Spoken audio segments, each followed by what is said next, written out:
mets ta journée ici pour prier Dieu. Quel est Dieu qui va te répondre? L'esprit qui t'a amené de commettre les péchés là, c'est l'influence de l'enfer. Parce que Dieu ne peut pas amener quelqu'un en enfer. Donc, Dieu n'a pas créé l'enfer pour mettre les gens. Les gens s'en vont eux-mêmes en enfer. Dieu a créé l'homme pour être son ami, pour parler avec lui, communier avec lui. Dieu a aimé le monde et il a donné son fils unique afin que quiconque croit en lui ne périsse point, mais qu'il ait quoi? La vie éternelle. Est-ce que Dieu a dit que non? Il a envoyé son fils unique pour condamner le monde et amener le monde en affaire? Non. Dieu a tant aimé le monde dès le commencement du monde. Nous ne sommes pas sincères. Comment nous allons éliminer les influences diaboliques sur nous? Si nous ne sommes pas sincères dans nos prières d'abord que nous faisons, c'est pourquoi les maladies nous attrapent.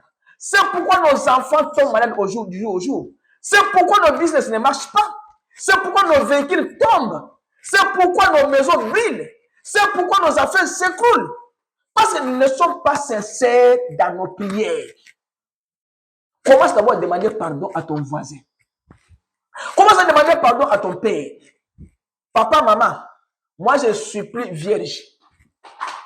Commence d'abord par là. Papa, maman, moi j'ai un procès, la fille à ce je vous demande pardon. Je dois aussi aller auprès de Dieu avec un cœur sincère. Je dois lui demander pardon que j'ai un procès la fille.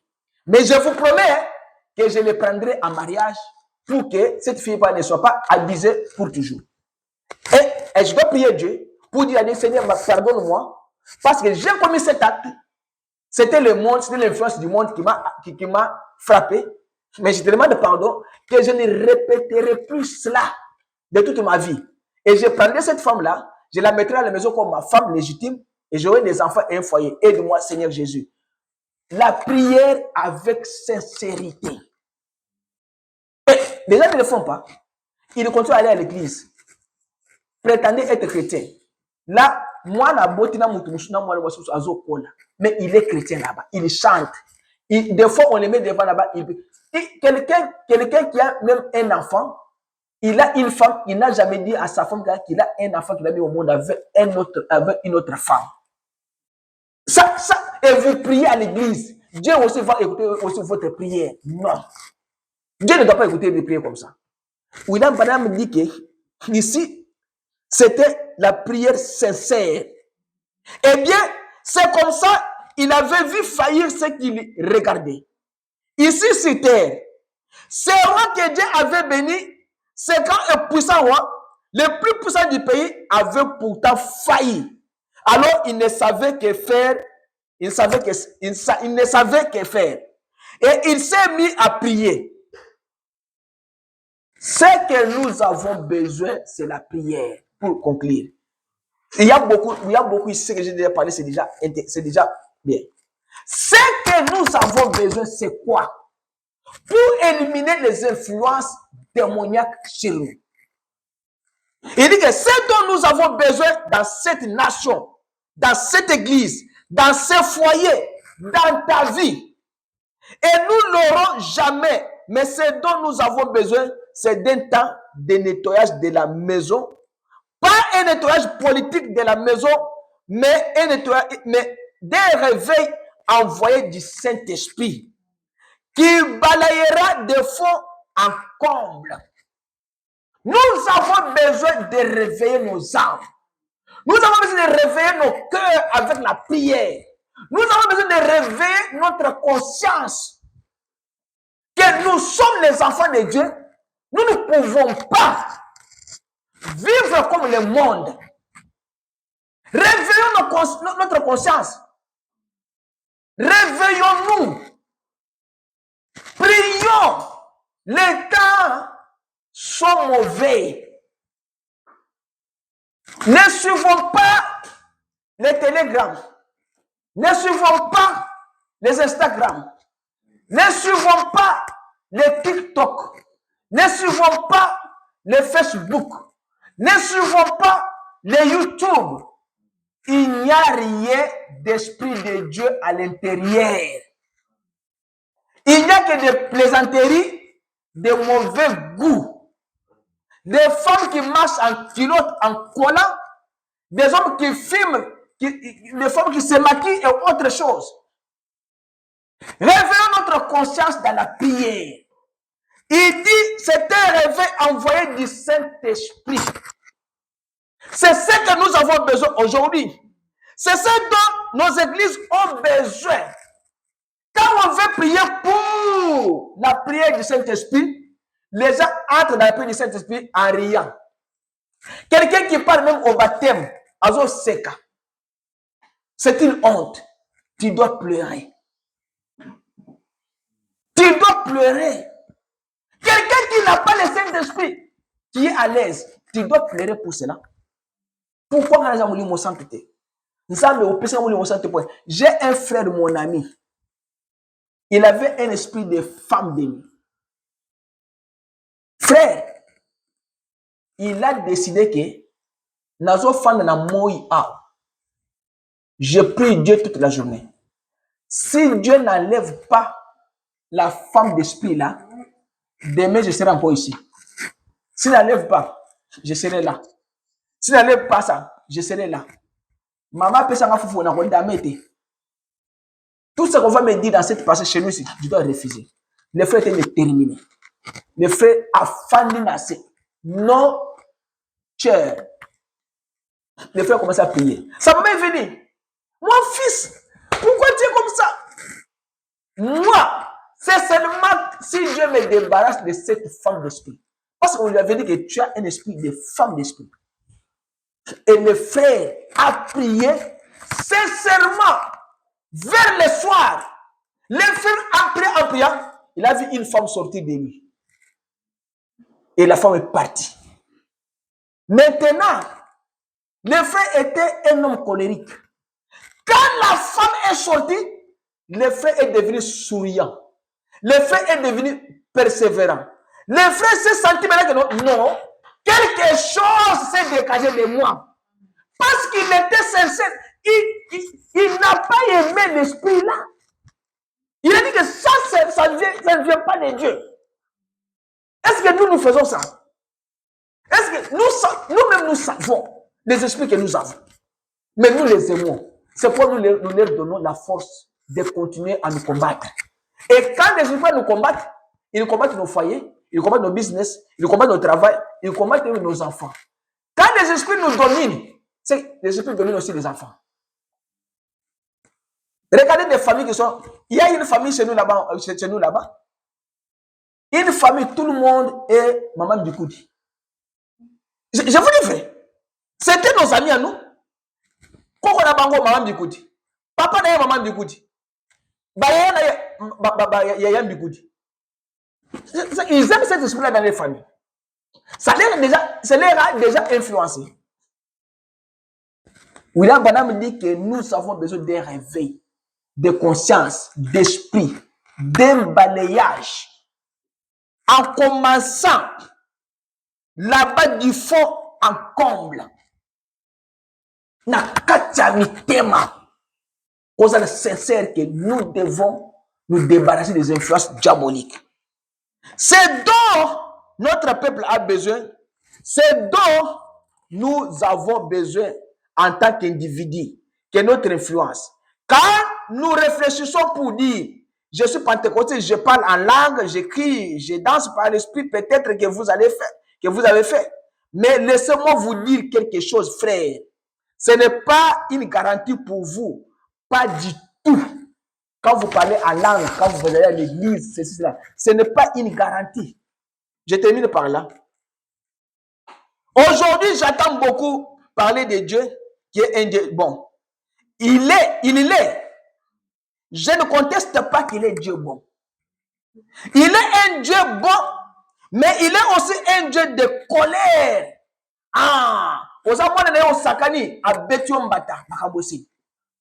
Il est Dieu bon, il est aussi un Dieu de jugement et de colère.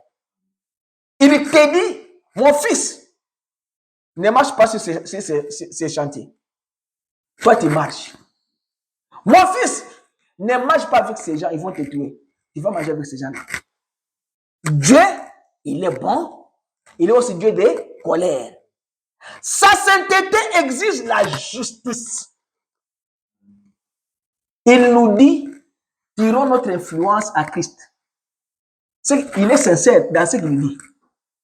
La sainteté là et la sincérité de Dieu exige aussi la justice de Dieu. Sa loi exige le jugement. Si la loi n'est pas assortie d'un jugement, elle est sans effet. Il nous dit, je vais continuer le dimanche prochain. C'est ça. Il nous dit, ne tirons pas notre influence sur Hollywood, sur des choses qui sont dans le Facebook, tout ça, tout ça. Il y a même des gens qui basent leur confiance dans les réseaux sociaux.